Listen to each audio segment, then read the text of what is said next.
Promotion Videos 82 here. It is time for another G.I. Joe toy review. But before I get into that, I want to show you this very nice picture that was done up by CWS Trading Cards on eBay.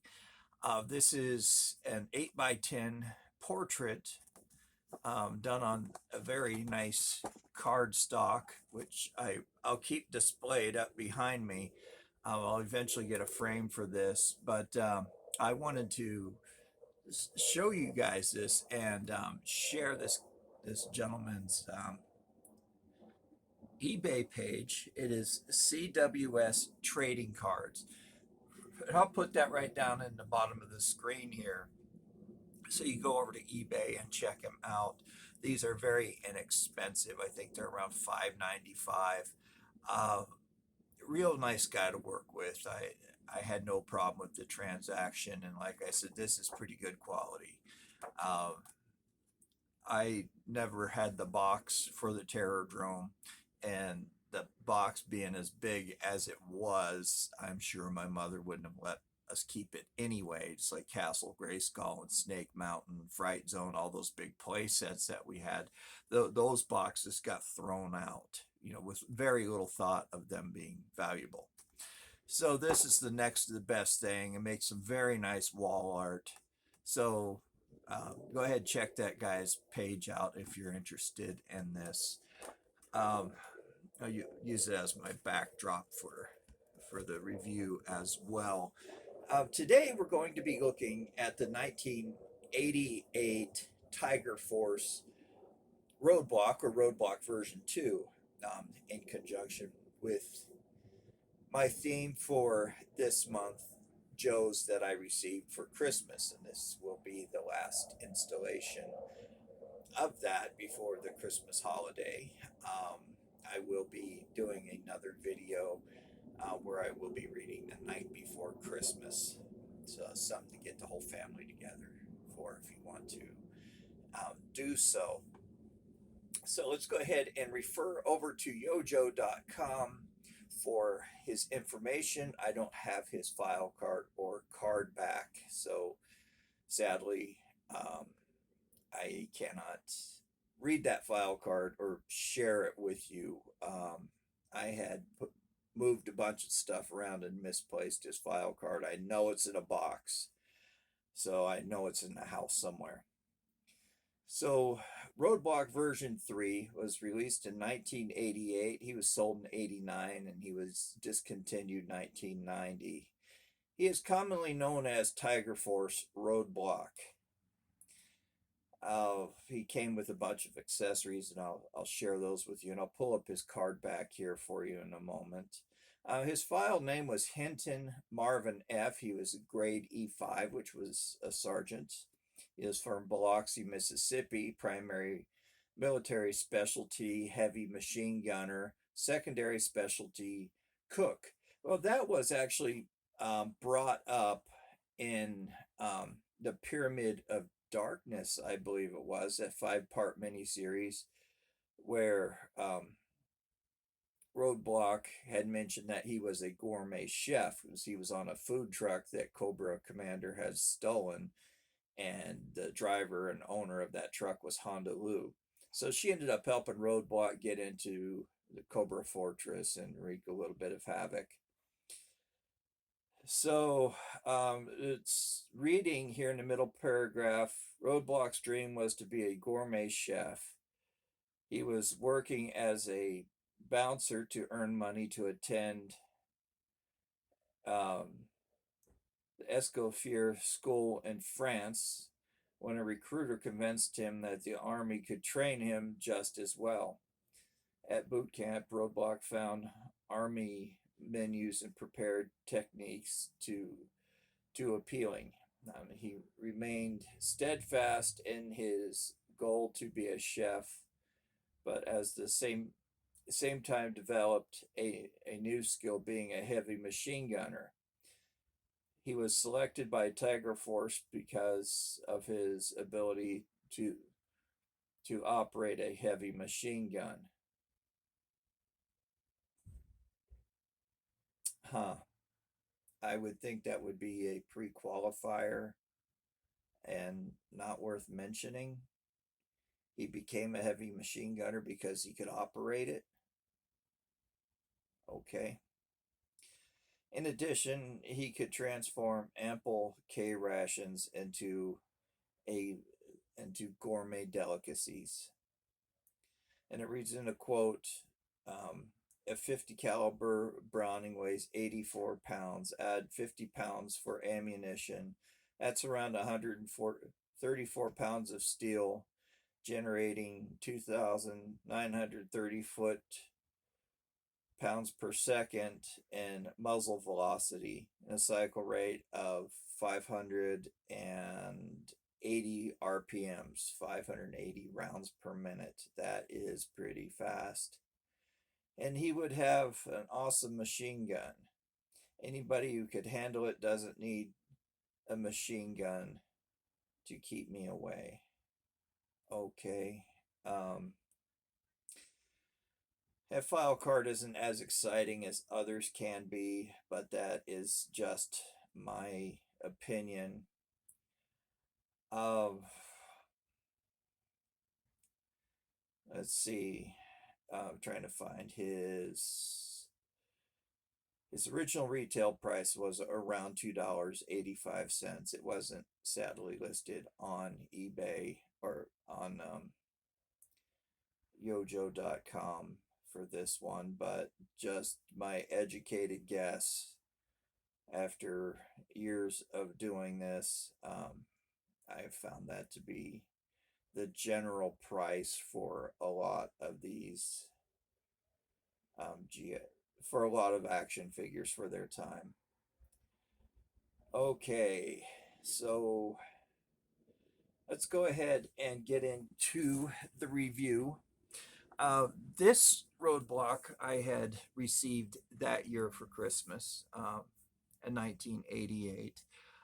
I absolutely loved Roadblock version 1. I never had him. He was always involved in our play time, either with John or with the kids across the street, the Hannawalt kids. They had a lot of G.I. Joe that we used to play with, and they had received Roadblock that in 1983. And I just remember being so taken by him. It's like, what a cool figure Roadblock was. I loved him in the cartoon. So when he was on the pegs originally, I never got him because I really wasn't collecting G.I. Joe very heavy at that time. It was primarily Star Wars and then Masters of the Universe and G.I. Joe occasionally in between there. So at the beginning of the collection period, or when these first hit the shelves, I didn't have very many of them. So Roadblock was one of them. And this is something I really like about sub teams. And it kind of irritates a few people out there. You know, they do want something new, and I could understand that. But the sub teams just retooled, remodeled, and gave you a whole new figure. The same name, same look of the figure, and that's what I liked about Tiger Force, and that's why it's my favorite sub team, because it gave me a chance to buy a lot of figures that I had missed prior to that year, and figures that I had really wanted from their first release. So Roadblock was one of them, and I was so thrilled to have him. This is my Roadblock from when I was a kid, and there are some things I want to point out about this when we get into the review. So without any further jawing, let's go ahead and talk about this very cool figure. Alrighty, so here he is, Roadblock. Let's go ahead and take a look at his accessories first.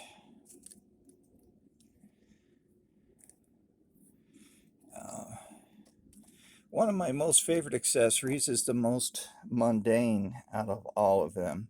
It's his helmet, done up in yellow with the tiger stripes on it, and naturally does not have the holes that this style of helmet did come with, they managed to leave those out for Roadblock. Here is his 50 caliber machine gun, also known as the Ma Deuce. This little handle right here is made to pull, to twist, and the barrel would come off, because he would have to switch barrels out. If it would get too hot, it would warp, it could jam, cause all kinds of havoc for the machine gun. So heavy machine gunner would always have a spare barrel. If they're in a heavy firefight, he could just switch that out real quick. It came with this tripod that conveniently fits on the peg of this backpack. There we go. I forgot to turn the camera on, or the light on the camera. It fits on the peg of this backpack. The way you put it on is that way, with the legs facing towards the body. At first I was putting it on this way, and I suppose you can do that, but it's not symmetrical. But the machine gun fits right onto the tripod in that little hole there, and it swivels. But with the tripod being so low, you would have to sit Roadblock down, which I did. You can't even see him, but I would sit him down right behind the machine gun, or just have him hold it. His backpack also came with this removable ammo can, which just slots into onto this little peg here in the back with this hole. It's not really impressive, not a favorite accessory, but a nice little addition to the backpack. It also comes with a handle. I wouldn't recommend you putting it in his hand, just giving the fragility of the action figure. Now, there is a problem with this light brown plastic, or this chocolate brown plastic. If you could see here, I did a lousy job of gluing it, because I tried to move his knee and it had broken. The leg broke, and his heel also cracked when I tried putting him on a figure stand. So something to watch out for with this action figure. But you could see that it is the original sculpt for Roadblock. Now he has a soul patch in his goatee. He is bald. He has his traditional green tank top and a harness for his backpack, with the grenades, some pouches there on the front. And he has a green belt, which goes all the way around with additional pouches. He has a pistol here on his leg, which every heavy machine gunner carried a pistol with him, just in case he had to do maintenance on his gun. In a firefight, he would still have a way to defend himself.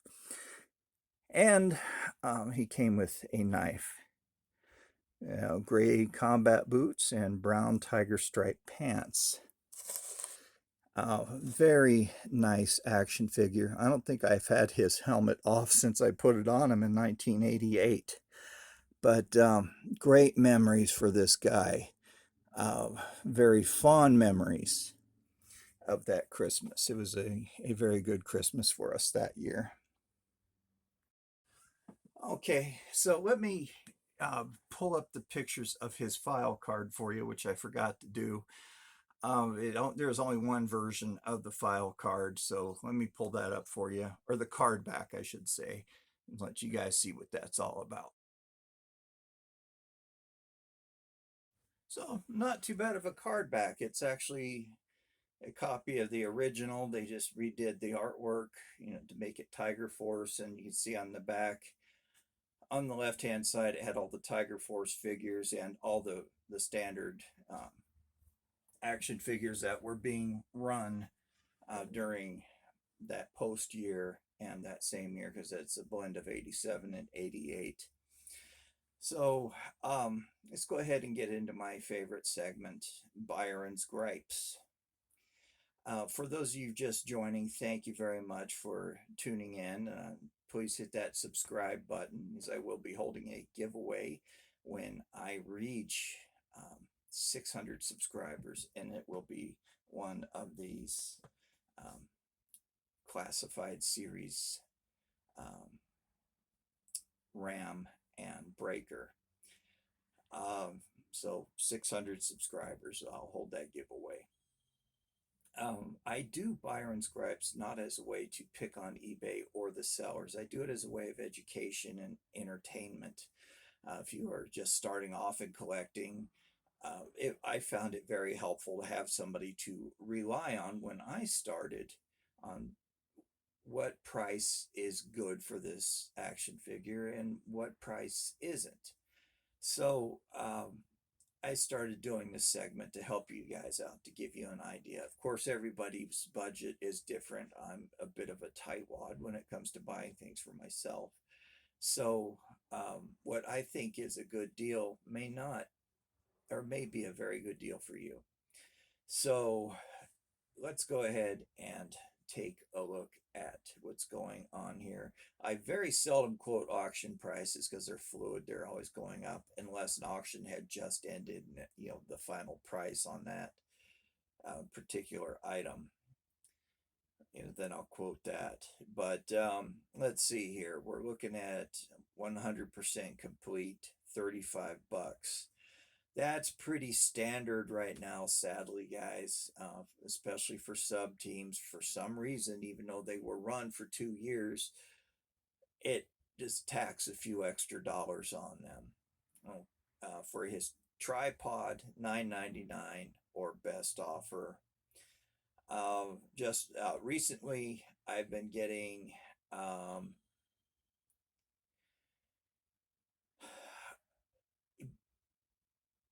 a lot of people with the or better offer not coming down very much, maybe $1 or $2. I can understand that these folks need to make money on it, so that's something to look out for.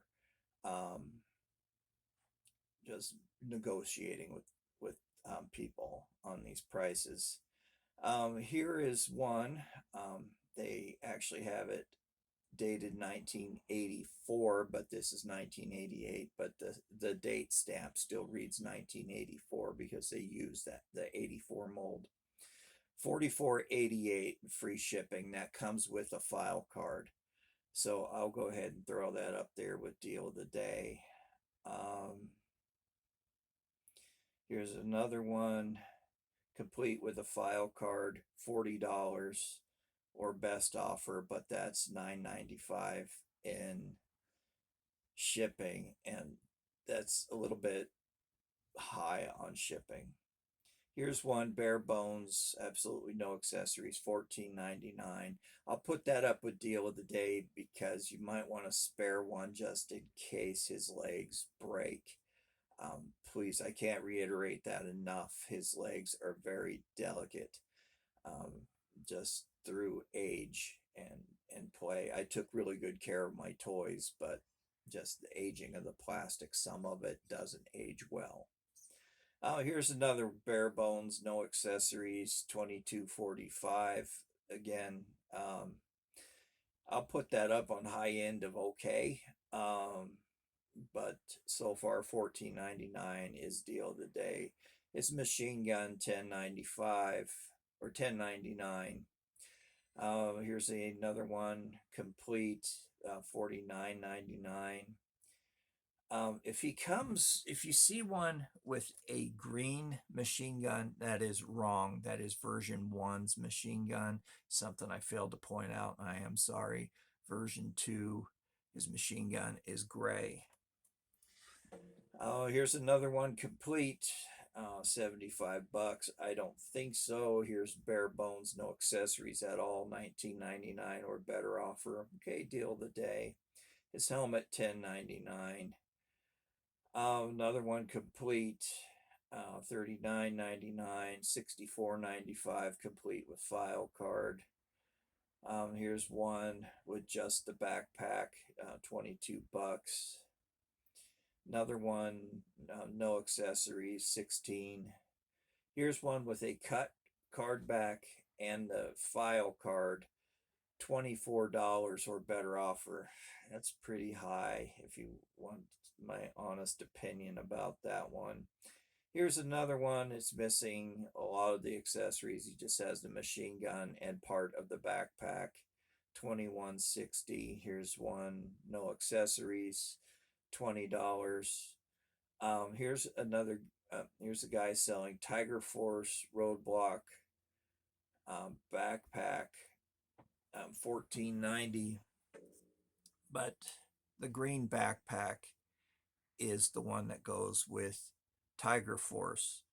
The version 1 backpack is a brown or a caramel color, so he's advertising the brown one as Tiger Force.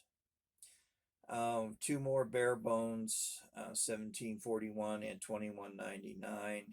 Another one, $19.99. Machine gun, $12.99. Here's one. Oh, that's the Collectors Club. Another bare bones, $19.99. His legs. Okay, I'll put this up with deal of the day, $8.99.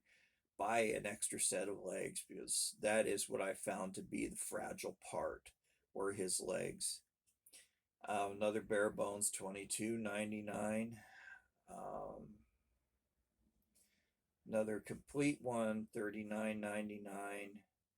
Complete with file card, $69.99 or better offer. And there are several pages, and the price keeps going up. Oh, here's a fun one, with an AFA grade of 85, which is near mint, $29.99. But it has been proven by, okay, here's one with an AFA grade of 85, $29.99. I don't think so.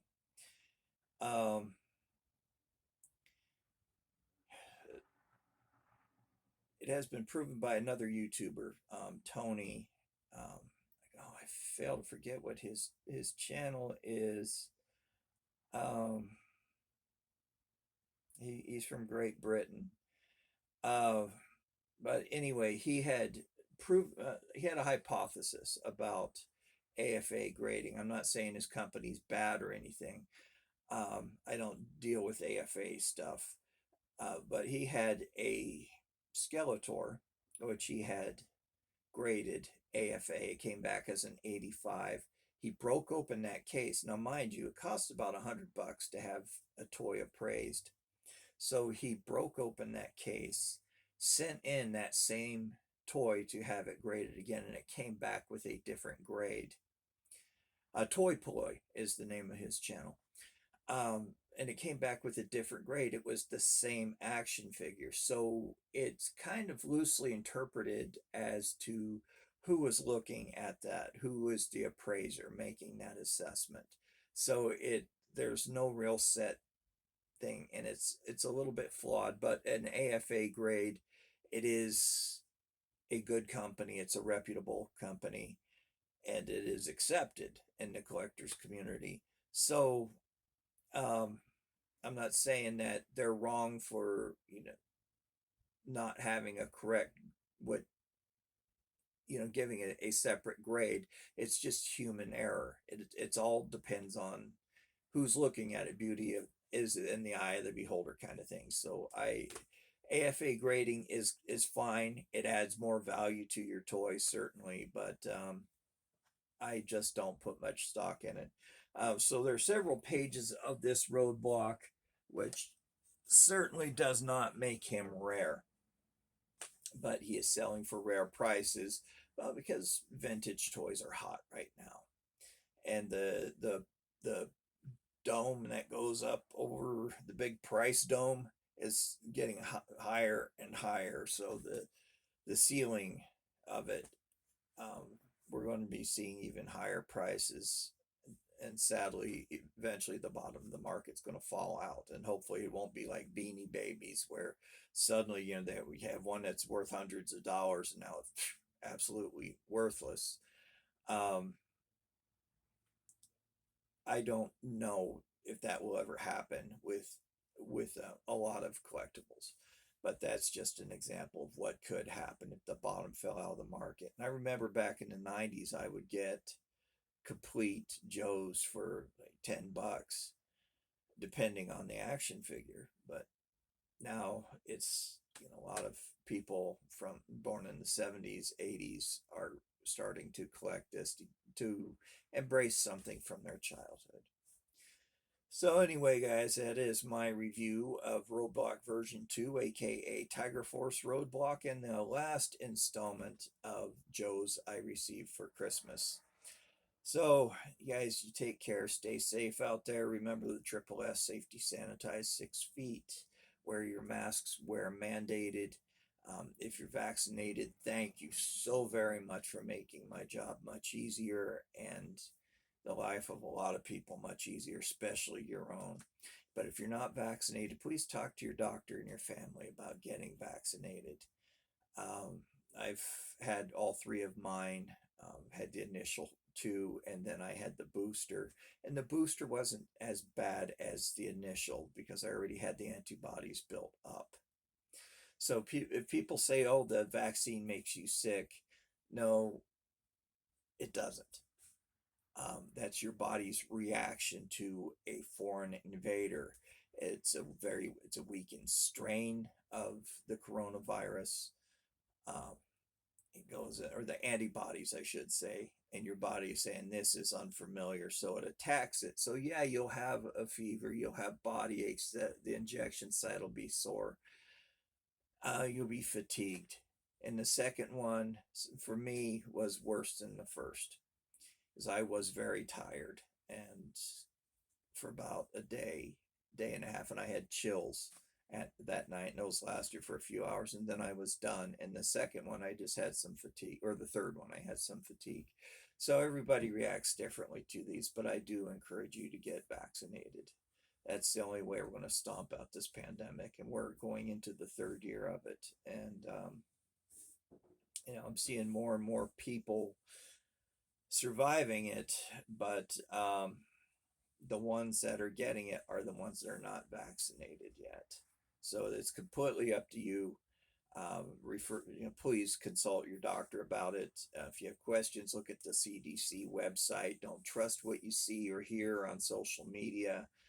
A lot of that is not credible. So the CDC, the Center for Disease Control website, is your best option, or speak to your doctor. I would trust the opinions of those 2 before I would trust the opinion of somebody on social media saying, oh, I know somebody. But it's, anyway, I could go on all day about that. So anyway, you guys take care, stay safe, have a very Merry Christmas and Happy Hanukkah. You guys take care. We'll see you next time for another G.I. Joe toy review, and stay tuned this week for a reading of A Night Before Christmas. So anyway, take care. We'll see you later. This is Joe Motion Videos 82 signing off for now. Bye-bye.